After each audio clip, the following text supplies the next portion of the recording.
Hello, today is Saturday and it's just me and Lydia at home for most of the day. Where's Daddy gone? I don't know. You don't know? He's gone in the car with the other children to go to the field days. So me and Lydia at home. I like to stay home on Saturdays and I don't enjoy big crowds. I have lots of jobs to do and also trying to get my next book finished off. So at the moment we are drawing. What are you drawing, Lydia? What did you draw? What's this? Octopus. An octopus? Yeah. Oh, I thought it was a fish. Okay, good. Okay. And I've just drawn a hammerhead shark, but I'm not sure if I'm happy with it. I think it looks a bit weird, but the one in the book looks a bit weird too. They kind of do look a bit weird, hey? Hey. So, trying to get that done this last week. Got the book edited. And so now I'm trying to quickly draw the pictures to put in. I used to love drawing when I was a child. Now it's more of a chore. And I find it's supposed to be relaxing. I've heard that drawing is relaxing. Hey, I'm talking. But I find it more stressful, especially if you're trying to do it for a book, then you're trying to get it perfect. So I more just sketch and then try to perfect it a little bit. And most of the time it turns out okay. Not always. So I have lots of ocean books. Try to get some pictures to draw. So this last week at school, I taught the story of Isaac being born. No, don't touch, please. Sorry. Isaac being born and then Abraham having to, well, God telling him to offer him up as a sacrifice. And then on Wednesday at preschool, I taught the story of Lazarus rising again from the dead. And then yesterday we had the story of Jacob and Esau. And something I just find that all those stories have in common is that like God does keep his promises, but he often does it so different than the way we would expect. So like Abraham, God promised him that he would have many descendants, so many you can't even count. So if that was me, I would expect to have a large family, to have at least 10 or so kids to get a good start to that. And yet Sarah and Abraham couldn't have children. For years they couldn't have children, and then God did do a miracle and they had one. And then God told Abraham to offer him up as a sacrifice. Which, yeah, if you know the story, he just wanted Abraham's obedience. He didn't actually have to. And then Isaac gets married, and then for 20 years him and Rebecca can't have children either. And then finally they do, and they have 2. So that was the start to God fulfilling his promise. And yet God did fulfill his promise.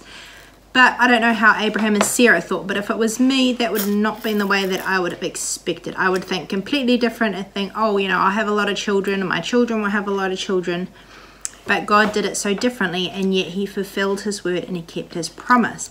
And in the story of Mary, Martha and Lazarus, it's kind of the same thing. Like he did care about them and he did do something wonderful, and yet it was just so different than what they would have thought. They would have thought when they called for Jesus he would have come and made him better, and Jesus didn't. Well, he did come when it was too late, but then he did something more wonderful than what they would have even thought. And there's a verse about how God's ways are so much higher than ours and his thoughts are about different than our thoughts. And I find that helpful to remember because I don't always find it easy to trust God and trust that he will fulfill his promises. I have no trouble believing he can, but it's the believing he will. And part of it is because he does it so differently than the way that I expect. And it's so easy to get frustrated or to doubt because God does it so differently. Wow, I like it.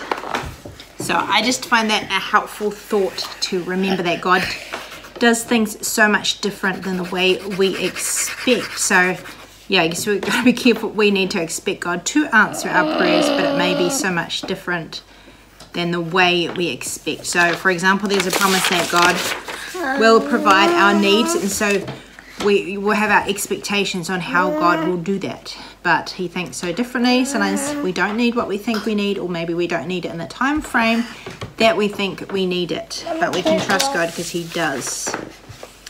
So we learnt this verse at school. Well, this is the verse for next week. So God is Jehovah Jireh, the God who does provide. And last week we learnt the story, and the Lord visited Sarah as he had said, and the Lord did unto Sarah as he had spoken. And I think that's a really cool verse. God does keep his word, and yet it's often just so much different than the way we expect. Alright, gonna say bye-bye? Bye. Well done, Lydia.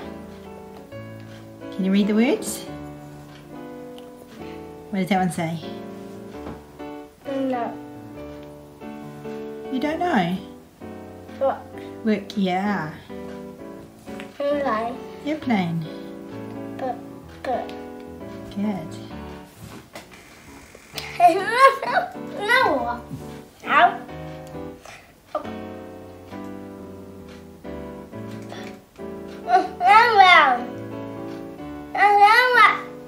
Is that playground? Play. Yeah. Yeah. You're playing at home. Okay.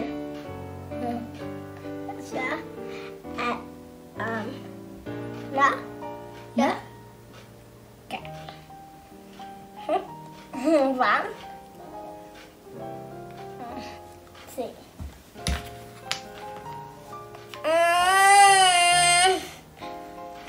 What's the I'm not sorry.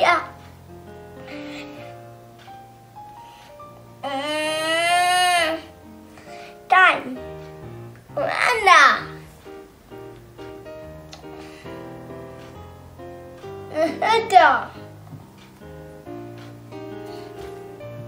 Bus.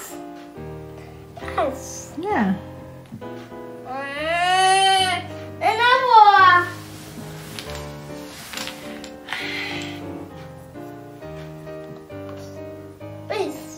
Fish. Is.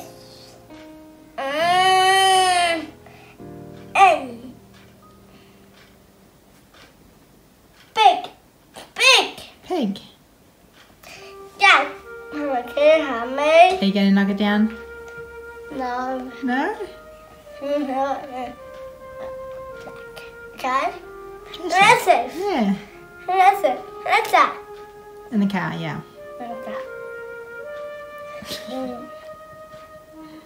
Me? You're funny. You still got more down there. I thought you were finished. Are you finished? Anna. Is it Hannah? Down. Yep, she's in the car. Yay. Are you going to knock it? Me. Go on.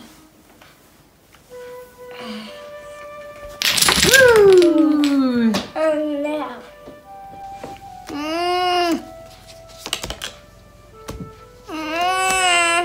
Lydia, you're not watching.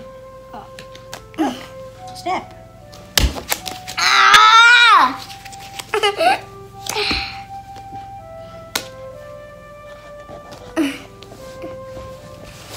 Oi, get out. Ah! Okay, go. Go. I go. Go. Down. Go. Let me. Okay.